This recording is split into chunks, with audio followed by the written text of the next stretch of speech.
Hello बच्चों, कैसे आप लोग। स्वागत है आप लोगों का हमारे यूट्यूब चैनल कौशल शिवम में। और हम पढ़ रहे हैं 11th क्लास के इकोनॉमिक्स। 11th क्लास के इकोनॉमिक्स में जो पढ़ाया जा रहा है वो है माइक्रो इकोनॉमिक्स। माइक्रो इकोनॉमिक्स में जो चैप्टर पढ़ाया जा रहा है वो चैप्टर है consumer equilibrium indifference curve analysis.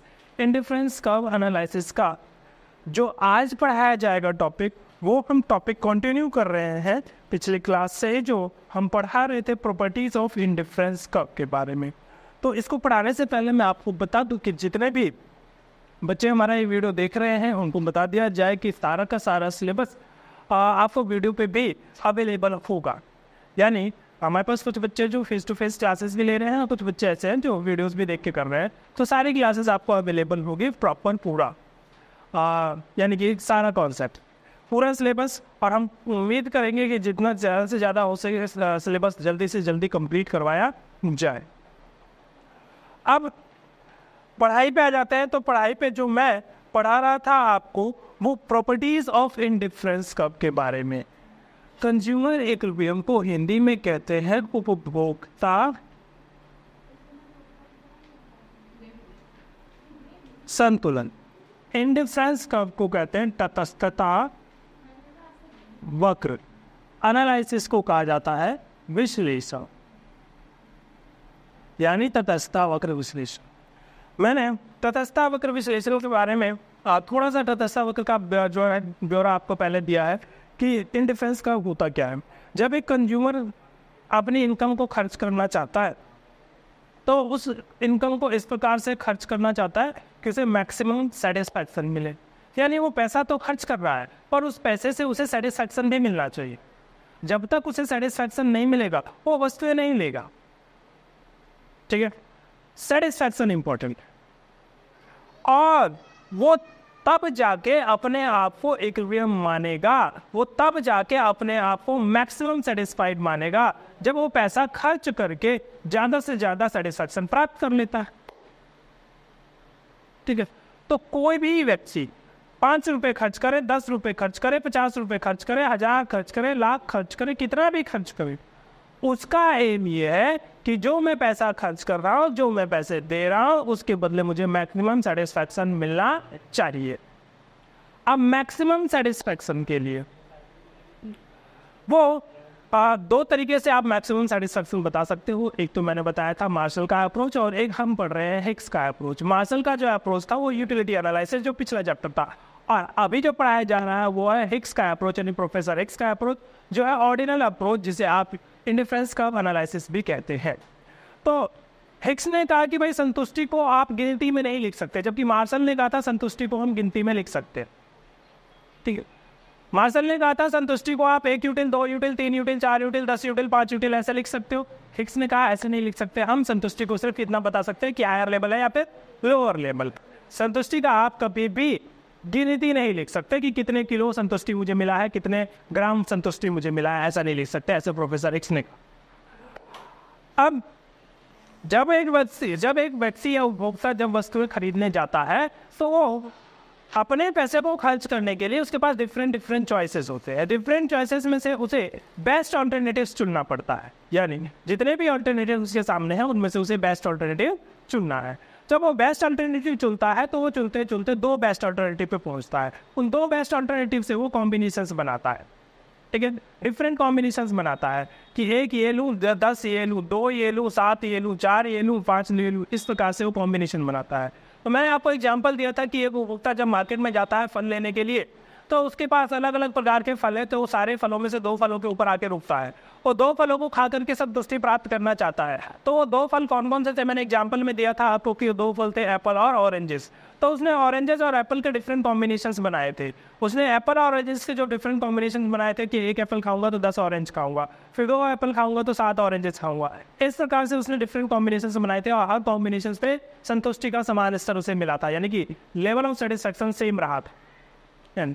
1 Apple खा के 10 ऑरेंजेस खा के उसको उतनी भूख किसकी मिटती है जितना वो 2 एप्पल्स और 7 ऑरेंजेस खा के मिटती। यानी 1 एप्पल 10 ऑरेंजेस खा के उतना ही संतुष्टि उसे मिलता है जितना कि वो 2 एप्पल्स और 7 ऑरेंजेस खा के।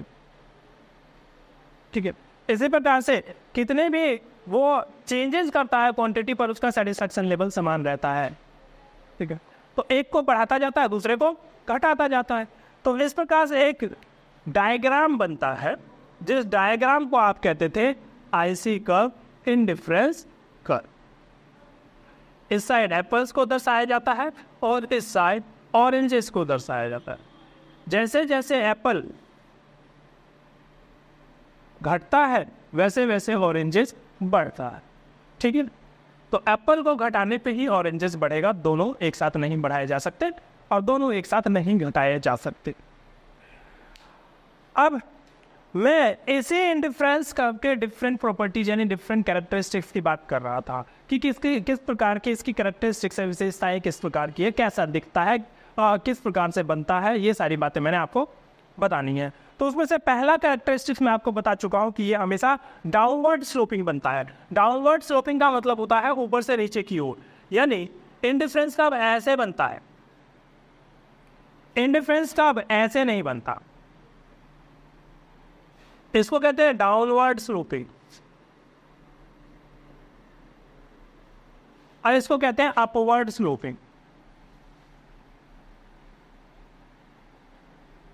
Downward sloping and upward sloping, दो प्रकार के। अब अपवर्ड स्लोपिंग और डाउनवर्ड स्लोपिंग में से इंडिफरेंस कर्व ऐसा होता है, ऐसा इंडिफरेंस कर्व नहीं होता है, ठीक है। इसके पीछे मैंने रीजन बताया था, आपको लिखवाया भी है प्रॉपर्ली कि डाउनवर्ड स्लोपिंग इस वजह से बनता है क्योंकि जब आप दो वस्तुओं के डिफरेंट कॉम्बिनेशन बनाते हो तो हर कॉम्बिनेशन पे आपको सेम लेवल ऑफ सेटिस्फेक्शन चाहिए, हर कॉम्बिनेशन पे सेम लेवल ऑफ सेटिस्फेक्शन चाहिए। यदि सभी कॉम्बिनेशन पे आपको सेम लेवल ऑफ सेटिस्फेक्शन चाहिए तो एक को बढ़ाओगे तो दूसरे को घटाना पड़ेगा, क्योंकि दोनों को बढ़ाओगे तो सेटिस्फेक्शन लेवल बढ़ जाएगा और दोनों को घटाओगे तो सेटिस्फेक्शन लेवल घट जाएगा। और आपको क्या चाहिए? Same level of satisfaction. तो एक को बढ़ाओगे तो दूसरे को घटाना पड़ेगा, भूख आपकी उतनी ही है। तो यदि एप्पल की क्वांटिटी बढ़ाओगे तो ऑरेंजेस की क्वांटिटी घटानी पड़ेगी, है ना। तो पहला कैरेक्टरिस्टिक्स मैं बता चुका हूँ, इसके बारे में मैं लिखवा भी चुका हूँ। आइए दूसरे कैरेक्टरिस्टिक्स की बात करते हैं। दूसरा कैरेक्टरिस्टिक्स क्या कहता है कि इंडिफरेंस कर्व जो है वो मूल बिंदु की ओर उन्नतोत्तर क्या होता है, यानी मैं बात कर रहा हूं तटस्थता वक्र मूल बिंदु की ओर उन्नतोत्तर होता है। IC is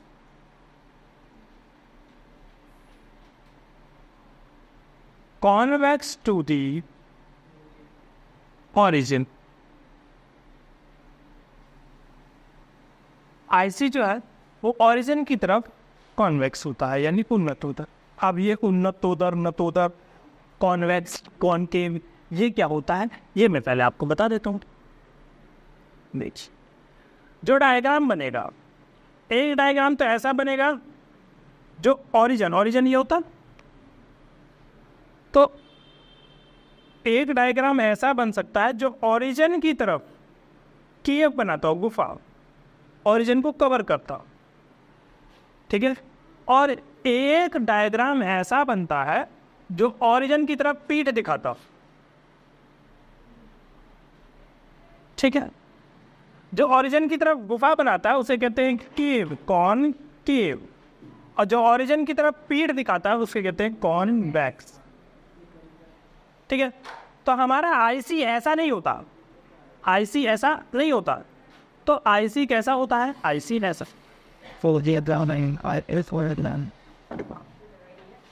तो कॉन्वेक्स, IC ऐसा होता है कॉन्वेक्स, IC ऐसा नहीं होता कॉनकेव नहीं, ठीक है। अब सवाल ये होता है कि कॉन्वेक्स क्यों होता है, कॉनकेव क्यों नहीं होता? तो लीजिए जवाब के लिए मैं अपने पुराने एग्जाम्पल्स की तरफ जाऊंगा। तो मैंने कहा था कि हम एप्पल्स का और ऑरेंजेस का उपभोग कर रहे हैं। एप्पल 1 तो ऑरेंज 10, एप्पल 2 तो ऑरेंज 7, एप्पल 3 तो ऑरेंज 5, एप्पल 4 तो ऑरेंज 4। अब आपने ध्यान दिया कि 1 एप्पल और 10 ऑरेंजेस, 2 एप्पल और 7 ऑरेंजेस, यानी ऑरेंजेस कितने गिर गए? 3। 1 एप्पल और बढ़ाया मैंने तो ऑरेंज गिर गया 2। 1 एप्पल और बढ़ाया मैंने तो ऑरेंज गिर गया 1। ठीक है, तो जैसे जैसे एप्पल बढ़ाता जाता है ऑरेंजेस गिरते जाते हैं।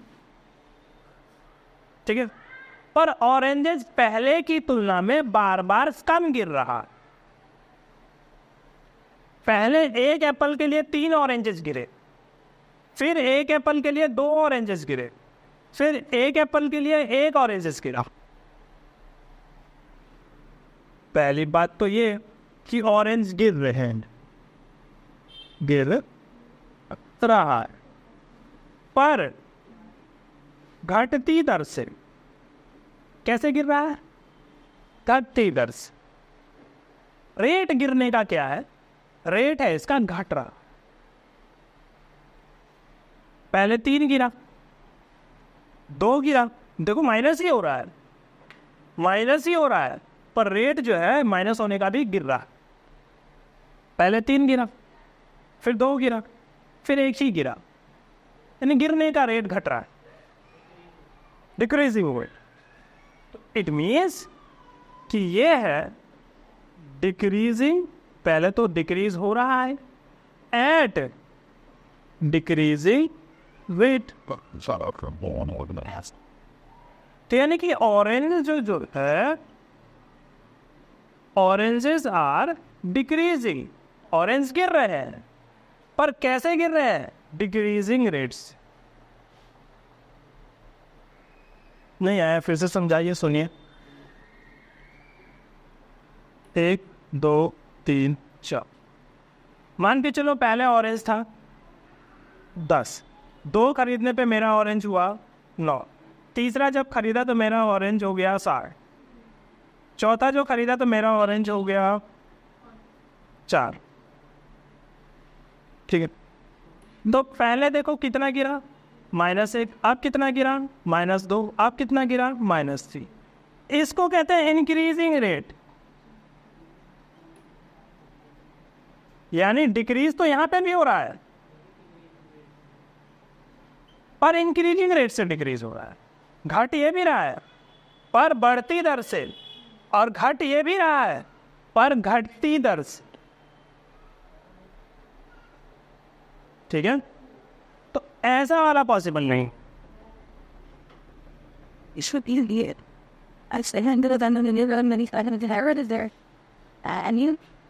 ठीक है, तो जो मैंने अभी लिखवाया वैसा वाला पॉसिबल नहीं है इंडिफरेंस कर्व के साथ। इंडिफरेंस कर्व के साथ क्या पॉसिबल है? यही पॉसिबल है कि इंडिफरेंस कर्व में ऑरेंजेस जो है, यानी दूसरी कमोडिटी जो है उसकी क्वांटिटी गिरेगी और गिरती जाएगी, पर रेट भी गिरेगा, डिक्रीजिंग एट डिक्रीजिंग रेट। तो oranges are decreasing at decreasing rate.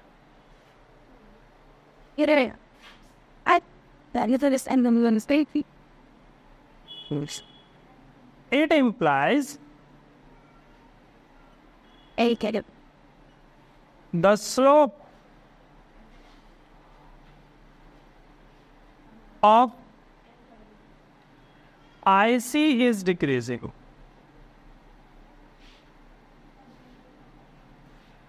इससे ये पता लगता है कि स्लोप जो है इंडिफरेंस कर्व का वो घट रहा है, इंडिफरेंस कर्व का स्लोप घट रहा है। कैसे इंडिफरेंस कर्व का स्लोप घट रहा है? आइए हम फिर से झूले की तरफ चल। आपने बचपन में ऐसा झूला झूला होगा, वो झूला क्या कहेंगे उसे, फिसलते हैं जो बच्चा वाला। हाँ,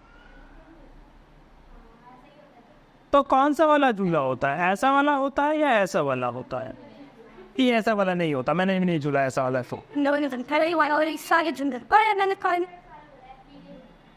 ऐसा वाला होता है, यानी कॉनकेव नहीं होता, कॉन्वेक्स होता है। कॉनकेव क्यों नहीं होता? कॉनकेव इस वजह से नहीं होता कि ये बताता है इंक्रीजिंग रेट, इंक्रीजिंग स्लोप।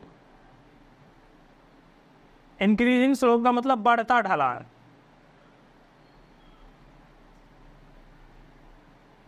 अब बढ़ता ढलान झूले का नहीं हो सकता। क्यों? क्योंकि बच्चा यहाँ फिसलेगा, फिर यहाँ होके बल गिरेगा, है ना भाई। तो इसलिए बढ़ता हुआ ढलान नहीं होता कभी भी, डिक्रीजिंग स्लोप होता है। ऐसा पहले यहाँ स्लोप ज़्यादा होता है, फिर ज़्यादा होता है, फिर कम होता है, कम होता है, कम होता है, कम होता है, कम होता है। यानी कि स्पीड को कंट्रोल करने के लिए स्लोप को कम किया जाता है कि ऊपर से जब फिसलेगा तो स्पीड ज़्यादा आएगी, जैसे जैसे बढ़ेगा तो उस स्पीड को कंट्रोल करने के लिए स्लोप को कम कर दिया जाता है। तो इसे कहते हैं डिक्रीजिंग स्लोप।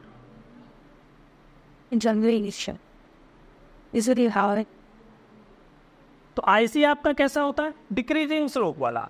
आईसी आपका इंक्रीजिंग स्लोप वाला नहीं होता। ठीक है, तो ये मैं मिटा देता हूं।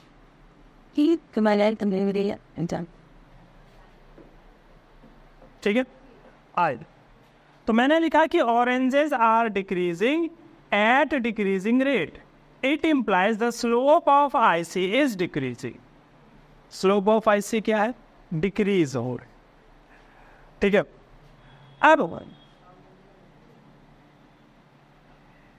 It is also called MRT is decreasing.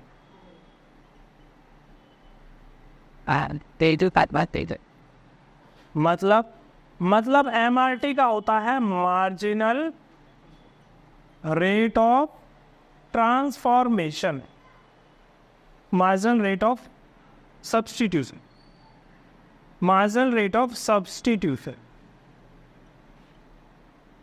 MRT का मतलब है MRS का मतलब है मार्जिनल रेट ऑफ सब्स्टिट्यूशन। फिर से पढ़ते हैं, oranges are decreasing at decreasing rate. इसका मतलब स्लोप जो है आईसी का वो घट रहा है, और it is also called MRS is decreasing. इसको हम ऐसे भी कह सकते हैं कि MRS जो है वो घट रहा है। MRS का मतलब होता है marginal rate of substitution. Marginal rate of substitution का मतलब होता है एक कमोडिटी को बढ़ाने पे दूसरे का जितना नुकसान हो रहा है वो घट रहा है। ठीक है, अब MRS निकालते कैसे? MRS निकालते हैं चेंज इन वाई पे। वाई पे क्या था? Oranges, apples. हम इसे कमोडिटी वाई लिख लेंगे। तो change in Y divided by change in X, ये निकल के आता है आपका MRS यानी स्लोप। इसी चीज को स्लोप ऑफ आईसी लाइन भी कहते हैं, या स्लोप ऑफ आईसी कहने। ठीक है, so IC curve is convex to the origin, और इसी वजह से आईसी कर्व जो है वो ओरिजिन के प्रति कॉन्वेक्स बनता है। ठीक है, क्यों कॉन्वेक्स बनता है? अपने डिक्रीजिंग रेट की वजह से। यदि इंक्रीजिंग रेट की वजह से तो फिर तो कॉन्केव बन जाता है यदि इंक्रीजिंग रेट होता। तो आपसे यदि पूछा जाए कि भाई मूल बिंदु की ओर उन्नत होता है, यदि कॉन्वेक्स क्यों होता है, तो मूल बिंदु की ओर कॉन्वेक्स होता है अपने इंक्रीजिंग रेट और डिक्रीजिंग रेट की वजह से। आईसी का रेट जो है, स्लोप जो है वो डिक्रीजिंग होता है, डिक्रीजिंग स्लोप की वजह से कॉन्वेक्स बनता है। स्लोप का मतलब क्या? स्लोप का मतलब MRS। MRS का मतलब क्या? MRS का मतलब मार्जिनल रेट ऑफ सब्स्टिट्यूशन। अब यदि मैं इन बातों को हिंदी में लिखवाऊं तो संतरों की क्वांटिटी, संतरों की मात्रा घटती दर से गिर रही है।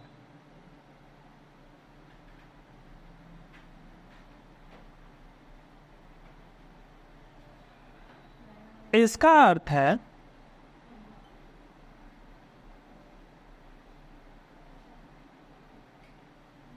MRS गिर रहा है,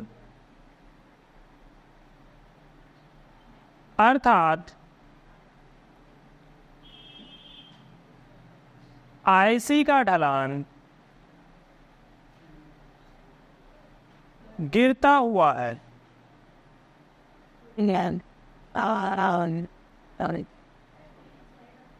MRS बराबर delta Y upon delta X, जिसको आप स्लोप भी कह सकते हैं। अतः आई से मूल बिंदु की ओर उन्नतोदर होता, इसीलिए IC जो है वो मूल बिंदु की ओर उन्नतोदर होता है। बात आई समझ में? नोट कीजिए जिसको करना है। अब IC की जो तीसरी विशेषता है जो मैं आपको बता रहा हूँ, वो तीसरी विशेषता है कि जितना ज़्यादा ऊंचा IC कर्व होगा उतना ज़्यादा वो सेटिस्फैक्शन लेवल बताएगा। यानी जितना ज़्यादा ऊपर होगा IC का उतना ज़्यादा सेटिस्फैक्शन लेवल बताएगा।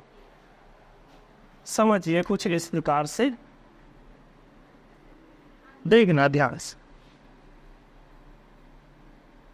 मैंने 2 IC कर्व बनाए एक ही ग्राफ के ऊपर, 2 IC कर्व बनाए एक ही ग्राफ के ऊपर, IC1 IC2। यहां मैंने एप्पल्स की क्वांटिटी ली,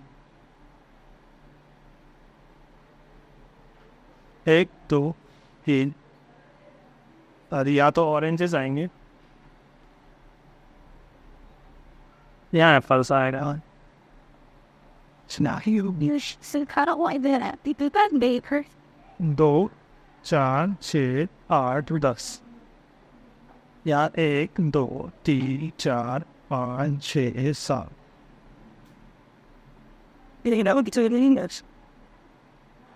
ध्यान दीजिए भाई, ध्यान दीजिए, इधर ध्यान दीजिए। हाँ, तो ये मैंने एक डायग्राम बनाया, इधर मैंने ऑरेंजेस लिखा और इधर लिखे एप्पल्स। कि एप्पल्स की क्वांटिटी जैसे जैसे बढ़ाते जाएंगे ऑरेंजेस की क्वांटिटी हमें घटानी पड़ेगी। देखो, पहले एक एप्पल था, 10 ऑरेंजेस थे, ये वाला पॉइंट बना। फिर मैंने एप्पल्स बढ़ाया तो ऑरेंज को घटाना पड़ा, ये वाला पॉइंट बना। फिर ये वाला पॉइंट बना, सो ऑन। आप कोई सा भी पॉइंट यदि यूज करते हो, कोई सा भी पॉइंट, चाहे A B C D, तो इसी लाइन पे रहोगे।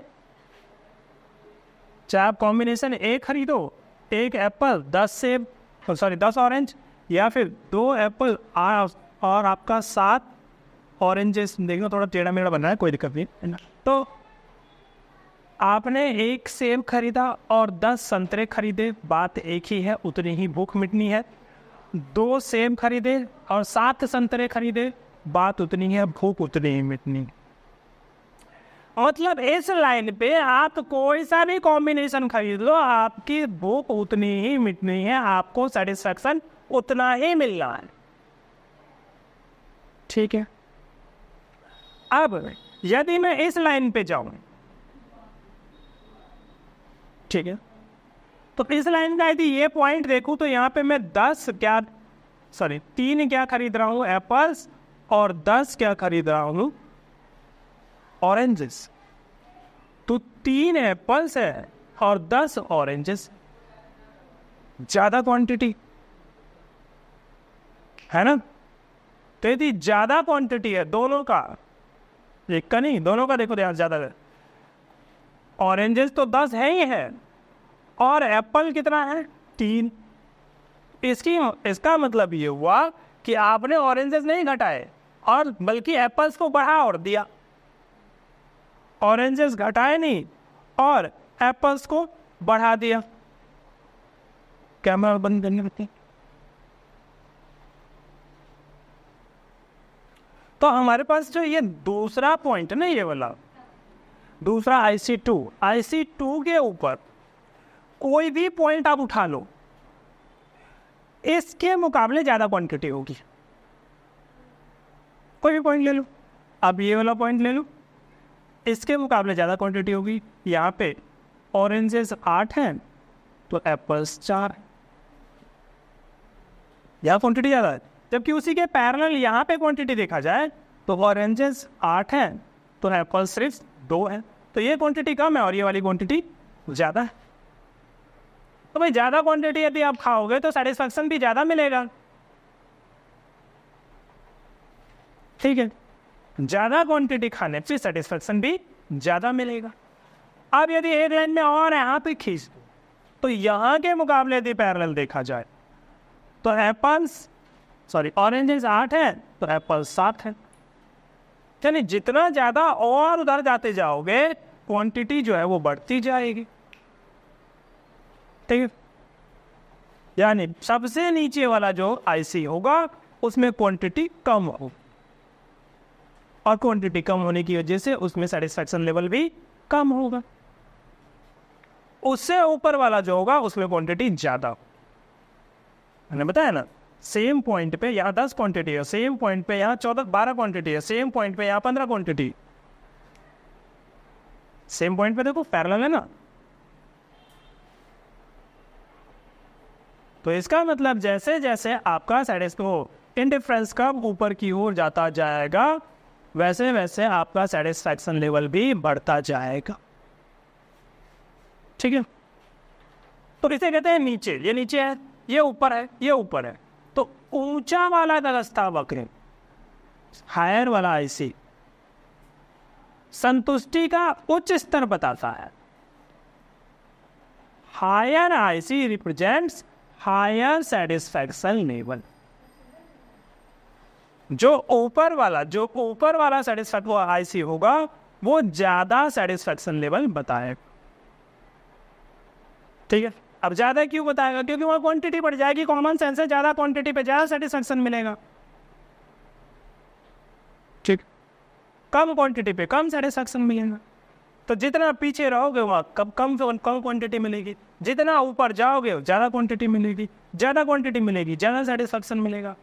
तो ये कोई बड़ी बात नहीं कह दी इन्होंने, कॉमन सेंस वाली बात कही है कि higher IC represents higher satisfaction level.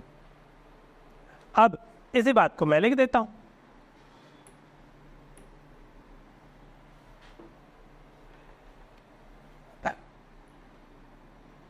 When more than one IC is represented on a single diagram, then it is called indifference map। ये क्या लिख दिया मैंने, सुनिए। मैंने अभी भी कहा कि एक ही डायग्राम पे जब आप एक से ज्यादा आईसीज खींच देंगे, ये IC1, IC2, IC3, एक डायग्राम रहेगा तो उसे आईसी कर्व कहेंगे। एक ही डायग्राम, एक ही लाइन खींचा आईसी को, और यदि एक से ज्यादा आईसी खींच दिया तो फिर आईसी कर्व नहीं रह जाएगा, उसे इंडिफरेंस मैप कहेंगे, आईसी मैप। एक से ज्यादा आईसी दिखा दोगे तो वो आईसी मैप बन जाएगा, तटस्थता मानचित्र। जब एक ही रेखा चित्र पर एक से अधिक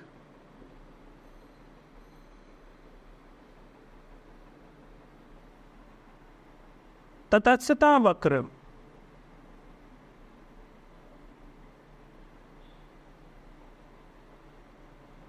खींच दिए जाते हैं तो उसे तटस्थता मानचित्र कहते हैं।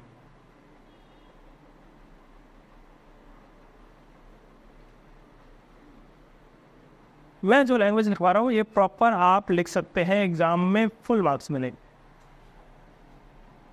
तो जब एक ही रेखा चित्र पर एक से अधिक तटस्थता वक्र खींच दिए जाते हैं तो उसे तटस्थता मानचित्र कहते हैं।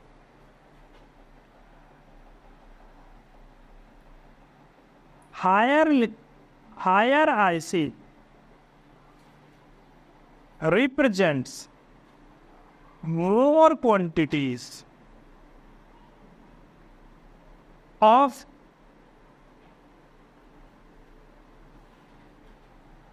commodities. Hence, it represents higher level of satisfaction.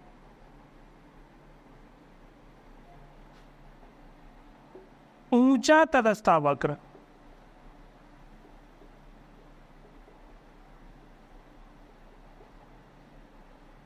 वस्तुओं की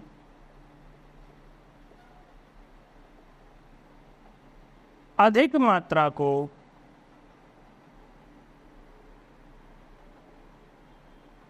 दर्शाता है। अतः ऊंचा तटस्थ वक्र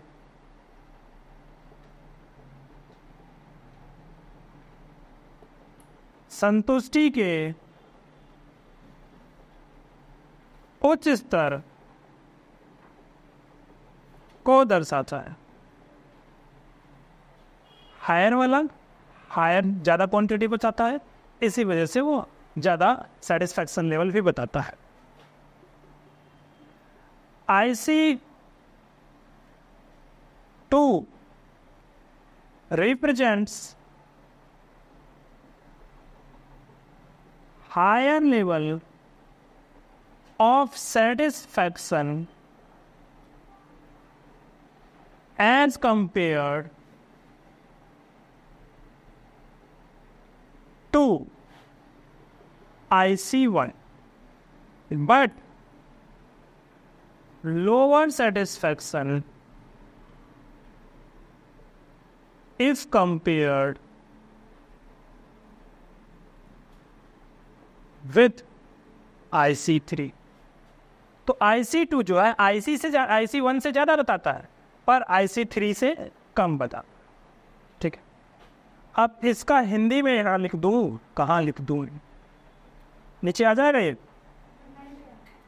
नहीं आ, तो लिख लो हिंदी ऐसे ही कि IC2 IC1 के मुकाबले संतुष्टि के उच्च स्तर को दर्शाता है, परंतु IC3 के मुकाबले संतुष्टि के निम्न स्तर को दर्शाता। बस इतनी सी बात थी।